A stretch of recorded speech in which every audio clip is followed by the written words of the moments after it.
Hello everyone, welcome to the umbrella classes. I hope आप सबकी study बहुत अच्छे से चल रही है और आप पूरी डेडिकेशन से डिटर्मिनेशन से आप अपनी स्टडी कर रहे हो, है ना। चलो, जैसे कि आपको पता ही है कि हम ऑलरेडी वैदिक एज कंप्लीट कर चुके हैं। लास्ट लेक्चर में हमने देखा था अर्ली वैदिक एज के बारे में और लेटर वैदिक एज के बारे में। आज देखो, आपको ऑलरेडी दिख रहा होगा कि important terms and words use in वैदिक एज, कि जो वैदिक एज के टाइम पे बहुत सारे ऐसे वर्ड्स और टर्म्स हैं जो फ्रिक्वेंटली यूज होती थी और काफी टाइम ये एग्जाम्स में ना पूछी भी गई हैं। और ये टर्म्स इतनी इंपॉर्टेंट है कि एग्जाम में इनको हर बार पूछा जाता है और क्वेश्चन इन पे आते ही आते हैं। ठीक है, तो आज हम करेंगे इन टर्म्स के बारे में। ऑलरेडी वैसे हम लेक्चर में भी इनको देख चुके हैं, बट ये जो अलग से टर्म आपके लिए निकाली गई है ना, ये इससे आपको क्या होगा, इजिली हो जाएगा लर्न करना और आपको सारे टर्म इजिली पता भी चल जाएंगे कौन कौन से टर्म है। ठीक है, तो चलो लेक्चर स्टार्ट करने से लाइक शेयर एंड सब्सक्राइब करना नहीं भूलना। लाइक शेयर और सब्सक्राइब जरूर कर देना सबने, इसमें कंजूसी नहीं करनी। ठीक है, चलो स्टार्ट करते हैं। हमारा जो देखो आज का हम टॉपिक स्टार्ट करेंगे अदर नेम ऑफ सप्त सिंधु। जैसे कि आपको पता है कि हमने देखा था कि जब आर्यंस आए, आर्यंस कहाँ से आए थे, डिफरेंट डिफरेंट जो लोग थे उनका डिफरेंट डिफरेंट थिंकिंग थी। कि कुछ कहते हैं सेंट्रल एशिया से आए, कुछ ने कह दिया कि ये आर्कटिक रीजन से आए, कुछ ने कह दिया ये रशिया से आए। तो अब देखो, वो जब आए थे हमने देखा था कि ये सेटल कहाँ पे हुए थे, कि सप्त सिंधु के एरिया में आके सेटल हुए थे।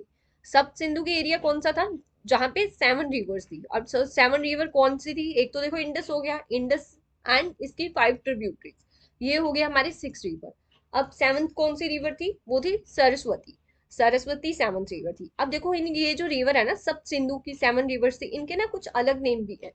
तो ये भी आपको एग्जाम में ना पूछे जाते हैं कि झेलम को क्या कहते थे, चनाब को क्या कहते थे, इंडस को क्या कहते थे, सरस्वती को क्या कहते थे। तो ये सारे नाम ना आपको लर्न होने चाहिए। तो चलो स्टार्ट करते हैं झेलम से। अब देखो, जो झेलम है इसको हम कहते थे वितास्ता और चेनाब को कहते थे अस्किनी। ठीक है, ये इसका अनदर नेम है। रावी को कहते थे पुरुषनी, ब्यास को विपासा, सतलुज को स्तुद्री। अब देखो, इनको याद रखने के लिए ना ये आपको काफी टाइम भूलेंगे और ये रियलिटी है कि ये आपको नाम ना भूलेंगे ही भूलेंगे जब तक आप इनको अच्छे से याद नहीं करते। तो इनके लिए आप क्या कर सकते हो, एक एक्रोनियम बना सकते हो। नहीं, एक्रोनियम तो अगर कोई बना सकता है तो एक्रोनियम बना ले। अदरवाइज ट्रिक है, मैं अपनी ट्रिक बताती हूँ मैंने कैसे याद किया हुआ है इनको। अब देखो, ए बी सी डी हम करते हैं, ए बी सी डी। ए और सी के बीच में एक गैप है, तो हमने किया ए और सी से चनाब हो जाएगा अस्किनी। रावी का आर और पी, आर को पी से चेंज कर देना है, रावी का पुरुष नहीं। ठीक है, एस का एस रहने देना है। आई होप थोड़ी लाफिंग है, आपको अच्छी नहीं लग रही होगी कि ये क्या क्या ट्रिक है, बट ये देखो याद रखने की है, जिसको अच्छी लगे वो ये चूज कर सकता है, अदरवाइज बाकी अपने अकॉर्डिंग याद कर लेना। ठीक है, सी को चेंज कर देना ए में, -1 -2, यस। और रावी को पुरुषनी, आर को पी से, सतलुज हमारा स्तुजी ऐसे ही रहेगा। ठीक है, अब देखो हमारे बचे झेलम एंड व्यास। झेलम एंड व्यास को आप कैसे याद करोगे। अब देखो, झेलम में कितने वर्ड हैं, झेलम में 6 वर्ड्स हैं और वितास्ता में कितने वर्ड हैं, 7। इनको मैंने याद किया था ऐसे। अब व्यास में 4 वर्ड है और विपाशा में है 6 वर्ड। अब देखो, जो इवन इवन है वो हमारे इवन इवन में ही रहेंगे, ब्यास विपाशा में आ जाएगा, झेलम विताशा में। ये थोड़ा आपको याद रखना है, बाकी तो देखो आपकी इजिली हो जाएंगे, जहां तक मुझे लगता है मेरी ट्रिक से इजिली हो जाएंगे। अगर आपको ये ट्रिक पसंद आए तो कमेंट करना, ऐसी फिर और ट्रिक्स भी आपको बताई जाएंगी नेक्स्ट लेक्चर में। ठीक है, अब देखो हमारी 2 रिवर और रह गई। इंडस, इंडस को हम क्या कहते थे, इंडस को कहते थे सिंध। और 7th रिवर हमारी कौन सी थी, 7th है सरस्वती। सरस्वती का दूसरा नाम क्या था, खूबा। सरस्वती को खूबा भी कहते थे। फ्रिक्वेंटली ये यूज नहीं होते नेम, बट आपको ना एग्जाम में पूछे जा सकते हैं। तो सरस्वती को कहते थे खूबा। अब देखो, ये हमारे हो गए टर्म सारी। नेक्स्ट हम चलते हैं इंपॉर्टेंट वैदिक रिचुअल्स, कि जो वैदिक टाइम पे कुछ इंपॉर्टेंट रिचुअल्स थे उनके बारे में देखेंगे कि वो क्या क्या थे। ऑलरेडी हम इनके बारे में पढ़ तो चुके हैं, ठीक है, बट इनको हम अलग से देख रहे हैं ताकि आपको ये सारे याद रहे। अब देखो, फर्स्ट जो हमारा इंपॉर्टेंट वैदिक रिचुअल आता है वो है अश्वमेधा। ये हमने ऑलरेडी देखा भी हुआ है। अश्वमेधा देखो क्या होता था, ये ना जो किंग होता था उस टाइम पे, किंग था, किंग की सुप्रीम पावर थी। हमने देखा था कि अर्ली वैदिक के टाइम पे ना किंग था, और कुछ चीफ डॉम्स थे जो जैसे भारता, मत्स्य, युदु, पुरु, ये कुछ चीफ डॉम्स थे। और इनका हेड कौन करता था? राजन, किंग, ठीक है। और उनको असिस्ट किया जाता था दो बंदों के द्वारा, उनके नेम थे पुरोहित एंड सेनानी। अब देखो पुरोहित कौन होता था? पुरोहित होता था जो उसको असिस्ट करता था, और सेनानी आर्मी का जो लीडर होता था उसे हम कहते थे सेनानी। अब देखो उस टाइम पे जो किंग था ना, वो अपनी पावर को शो करने के लिए क्या करता था, एक रिचुअल होता था king, like horse, horse race होती थी, हॉर्स रेस कहते हैं इसको हम, अश्वमेधा को। हॉर्स रेस, हॉर्स रेस होती थी, हॉर्स का तिलक लगा के ना हॉर्स को छोड़ दिया जाता था कि जितने भी एरिया में ये हॉर्स है ना जाएगा, और उनके पीछे आर्मी होती थी हॉर्स के पीछे, जितने भी एरिया में, ये 3 दिन का सेरेमनी होती थी कि जितने भी एरिया में ये हॉर्स जाएगा बिना रुके हुए, तो वो एरिया क्या शो करता था कि ये एरिया क्या है, किंग के अंडर है। तो ये शो किया जाता था अश्वमेधा रिचुअल सेक्रीफाइस के थ्रू, ठीक है। अब देखो वाजपेय, वाजपेय क्या है? वाजपेय ने चैरिट रेस होती थी, चैरिट रेस थी which was perform to show the supremacy of king, ठीक है। ये जो होती थी ना वाजपेयी सैक्रिफाइस था, ये ऑलरेडी प्री प्लान्ड होता था, और ये फिक्स्ड होता था कि इसमें राजा ही जीतेगा। मेन इसका, अब देखो मोटिव क्या था, हम प्री प्लान्ड है कि हमें पता है कि राजा ही जीतेगा, तो इसका मेन मोटिव क्या था? मेन मोटिव इसका ये था कि जो लोग है ना उनको किंग की पावर के बारे में शो करना, और उनका एंटरटेनमेंट करना। Entertainment is a different thing, but main motive ये था कि अपनी किंग जो है ना वो अपनी पावर को शो करता था, और अपनी सुप्रीमेंसी को बताता था कि देखो मैं ही सुप्रीम हूँ, इस इस इलाके में ना मेरे अलावा किसी का राज नहीं है, ठीक है। ये शो किया जाता था वाजपेयी सेक्रीफाइस के थ्रू। अब देखो थर्ड आ जाता है हमारा राजसूय। राजसूय क्या होता था? राजसूय में भी हमारे जो किंग था वो अपनी पावर को शो करता था, बट इसमें क्या होता था, एक ना सोमा प्लांट होता था, उसके ना ड्रिंक ऑफर की जाती थी, सोमा प्लांट की ड्रिंक ऑफर की जाती थी, ठीक है। यही है इसमें। फिर है रत्नावहिंसी। रत्नावहिंसी जो है ना वो राजसूय का ही एक पार्ट है। अब देखो डिफरेंट डिफरेंट राजसूय में डिफरेंट डिफरेंट और भी अदर किंग्स आंगे आते थे, तो उनको जो सोमा प्लांट की ड्रिंक थी वो ऑफर की जाती थी। रत्नावहिंसी भी उसी का ही एक पार्ट था, a part of Rajaswar ceremony where different royal officials invoke different god and goddesses, भगवान का नाम ले लेते थे ये अलग अलग, ठीक है। अब देखो नेक्स्ट आ जाता है उपनयना। उपनयना रिचुअल क्या था? अब देखो किसी भी किंग या कोई भी उस टाइम पे देखो हमने देखा था कि अर्ली वैदिक पीरियड में ना कास्ट सिस्टम पे डिवीजन नहीं थी, बट लेटर वैदिक पीरियड में आते आते क्या हुआ, डिवीजन होगी on the basis of caste. क्या क्या था उस टाइम पे? हमारी डिवीजन कैसे हुई थी? क्षत्रिय, ब्राह्मण, शूद्र और वैश्य, ये सारे हमारे डिवीजन हो गई थी। तो जो देखो जो हायर क्लास थी, ब्राह्मण और क्षत्रिय, ब्राह्मण सबसे हायर क्लास थी। तो जो ब्राह्मण थे ना वो क्या करते थे, जब वो शो करते थे कि लाइक जैसे आजकल आपने देखा होगा जनेऊ पहनाते हैं, उस टाइम पे ये जो जनेऊ वाली रिचुअल था ये परफॉर्म किया जाता था, लाइक उनको द्विजा स्टेटस दिया जाता था। तो जो जनेऊ पहनाना लाइक कब पहनाया जाता था? जब बच्चा क्या होता था, 8 years का होता था, specially boy, to boy of the higher varna in their 8 year। तो जनेऊ पहनाना को क्या कह देते थे हम? उपनियाना। ओके, आई होप ये 5 की 5 टर्म्स आपको इजिली क्लियर हुई होंगी। तो चलो नेक्स्ट करते हैं हम। नेक्स्ट है हमारा पमस्यान। पमस्यान क्या होती थी? Ceremony to procure a male child. अब देखो लाइक शो करने के लिए कि मेल चाइल्ड होगा, उसके लिए जो सेरेमनी परफॉर्म की जाती थी उसे कहते थे हम पमस्यान। अब देखो गर्भधाना, जैसे हम हमारे आजकल भी हिंदू रिलीजन में देखा है कि जब भी कोई लाइक एक ना सेरेमनी करते हैं, कोई भी लाइक प्रेग्नेंट होता है तो उसकी सेरेमनी की जाती है, क्या कहते हैं उसे, फॉरगेट इट, मुझे नाम नहीं याद आ रहा। तो सेरेमनी की जाती है प्रोक्योर कंसेप्शन इन वुमेन, प्रोड्यूस कंसेप्शन इन वुमेन, तो वो सेरेमनी थी गर्भधाना। अब देखो जतकर्मा। जतकर्मा सेरेमनी क्या होती थी? Birth ceremony perform before the cutting of the umbilical cord. अब देखो जब बच्चे का बर्थ होता है तो अम्बिलिकल कोड को कट किया जाता है। जब ये अम्बिलिकल कोड कट की जाती थी तो उस सेरेमनी को क्या कहते थे? जत करना। जतकर्मा, ठीक है। तो ये कुछ हमारे वैदिक रिचुअल से जो उस टाइम पे परफॉर्म किए जाते थे।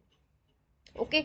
अब देखो वैदिक रिचुअल के साथ साथ ना कुछ डिफरेंट तरह की मैरिजेस भी मिलती है। उस टाइम पे मैरिजेस सिस्टम कैसा था हमने ये भी देखना है। अब देखो हमने देखा था कि अर्ली वैदिक एज में क्या था, हमें चाइल्ड मैरिजेस के कोई भी सिंबल नहीं मिलते, हमें चाइल्ड मैरिजेस का पता ही चलता है कि चाइल्ड मैरिजेस भी थी। और इवन अर्ली वैदिक एज में क्या था, women were allowed to choose their life partners और उनके पास पूरी फ्रीडम थी। बट लेटर वैदिक एज में क्या हो गया, रिस्ट्रिक्शंस लग गई। और इवन वहां पे हमने क्या देखा कि जो चाइल्ड मैरिजेस है ना वो भी हमने देखने को मिली। चाइल्ड मैरिजेस हो गया, विडो सिस्टम हो गया, ये भी हमने देखने को मिला था। सती प्रथा भी हमने देखने को मिला कि लेटर वैदिक में आते आते ये भी प्रेलिमेंस में आते हुए। अब देखो ये जो डिफरेंट टाइप की मैरिजेस भी उस टाइम पे आए, कौन कौन सी थी, मेन देखो हमारी थी अनुलोम एंड प्रतिलोम।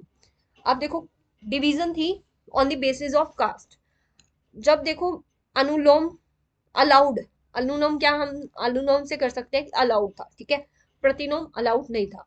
अनुलोम में क्या अलाउड होगा, when a marriage of higher varna man, कि कोई हायर क्लास का लड़का लोअर क्लास की लड़की से शादी कर सकता है, ये अलाउड था, ठीक है। तो ये हम करेंगे अनुलोमा मैरिज थी। हायर क्लास का लड़का लोअर क्लास की लड़की से जब मैरिज करेगा तो वो अलाउड था, वो सोसाइटी में रिस्ट्रिक्टेड नहीं था उस टाइम पे। तो इस मैरिजेस को हम क्या देंगे, अनुलोम मैरिज। प्रतिलोम मैरिज क्या होती थी, जब कोई लोअर क्लास का लड़का हायर क्लास की लड़की से शादी करता था ना तो ये अलाउड नहीं था। बिकॉज देखो अगर कोई ब्राह्मण है, ब्राह्मण की कोई लड़की किसी लोअर क्लास के लड़के से शादी करेगी शूद्र, तो ये अलाउड नहीं था। और ना ही उस टाइम पे सोसाइटी, इवन आज की सोसाइटी भी ये एक्सेप्ट करना बहुत मुश्किल है, ठीक है। तो उस टाइम पे भी ये अलाउड नहीं था। तो जो अलाउड नहीं थी मैरिज वो हम कह देंगे प्रतिलोम। प्रतिलोम में आप याद रखोगे कि लोअर वर्ण का मैन हायर वर्ण की वुमेन से शादी नहीं कर सकता था। अनुलोम में क्या था, जो हायर क्लास का मैन था वो लोअर क्लास की वुमेन से शादी कर सकता था और ये अलाउड था। अब देखो बाकी देखते हैं हम ब्रह्मा। ब्रह्मा में क्या था, marriage of duly dowered girl to a man of the same class. जब दो सेम क्लास के बंदे शादी करेंगे, लाइक ब्राह्मण ब्राह्मण हो गया, क्षत्रिय क्षत्रिय हो गया, तो ये क्या था, ब्रह्मा मैरिज सिस्टम कहा जाता था इसे। अरसा, अरसा और अब देखो असुरा, ये दोनों सेम ही है। इसमें क्या होता था, जो जब शादी की जाती थी ना, जो लाइक लड़की के पेरेंट्स होते थे वो कुछ लेते थे। मतलब जैसे आजकल भी काफी जगह पे ये प्रेवलेंस है। अब देखो हम नाम तो नहीं लेंगे, कोई एक पर्टिकुलर जगह तो नहीं है जहाँ पे ये प्रेवलेंस हो सकती है, प्रेवलेंट है।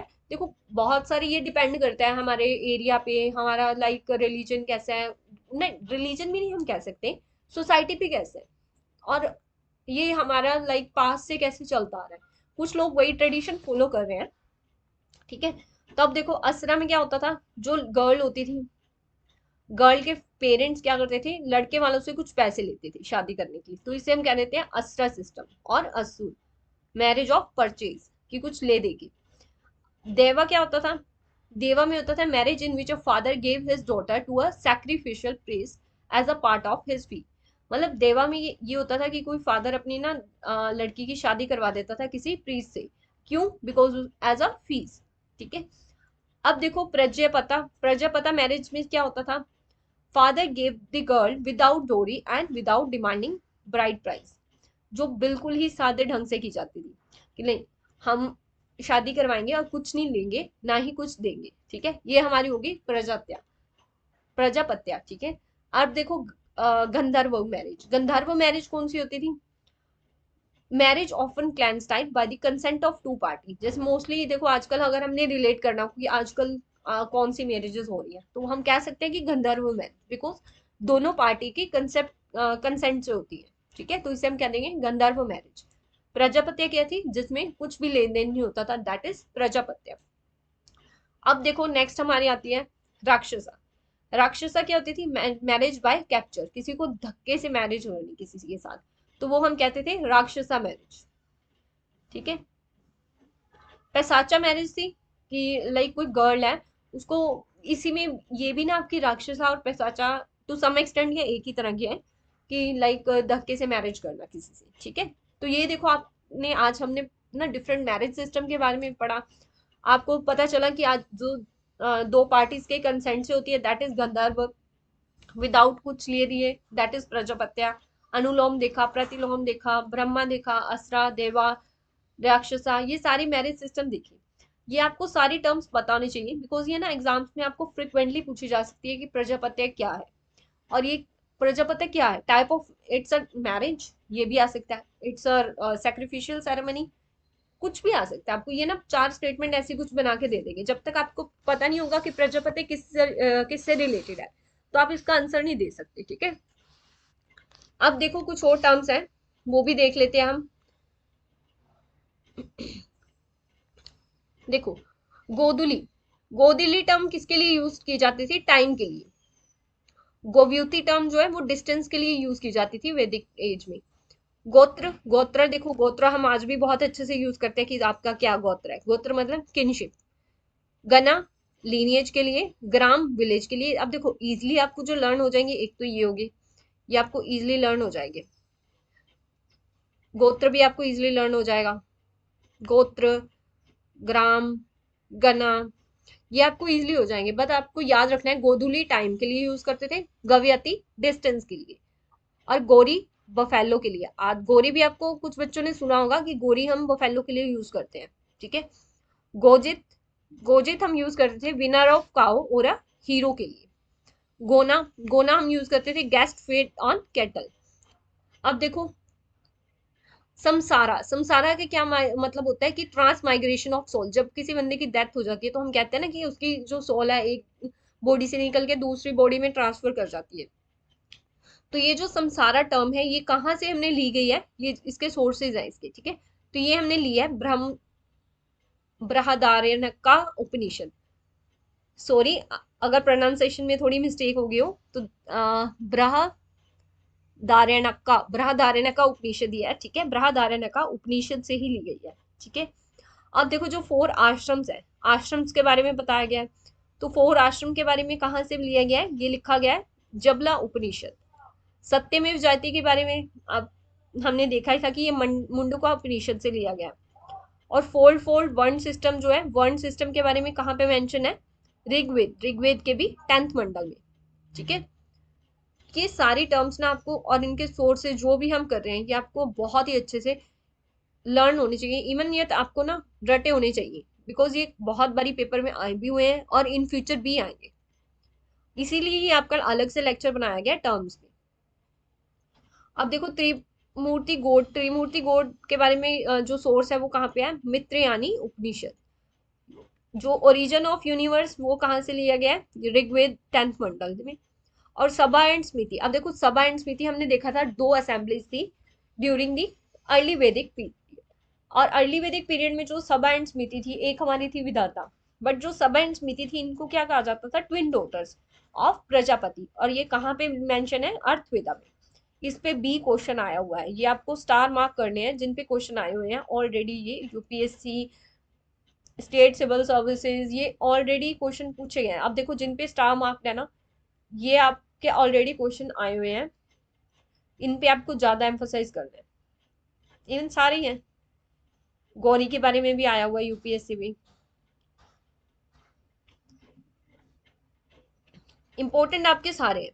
ठीक है, अब देखो नेक्स्ट है, नेक्स्ट हमारी आ जाएंगी गोपति और गोपा। गोपति हम कहते थे प्रोटेक्टर ऑफ काउ।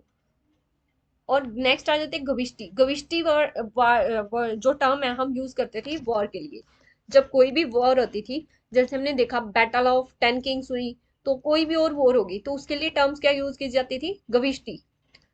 और जो कैटल ब्रीडर होते थे उनको हम उस टाइम पे क्या कहते थे, पानिस। ओके, जो दसार या दस्युस, इंडिजीनियस पीपल थे जो उस टाइम पे, उनके लिए हम टर्म यूज करते हैं दसास। नेक्स्ट देखो उस टाइम पे जो रिच मैन होगा, कोई ना कोई, तो जैसे किंग हो गया या कोई और रिच मैन होगा, वेल्थी मैन, उसके लिए हम यूज करते थे गोमत। गोमत किसको कहेंगे हम, वेल्थी मैन।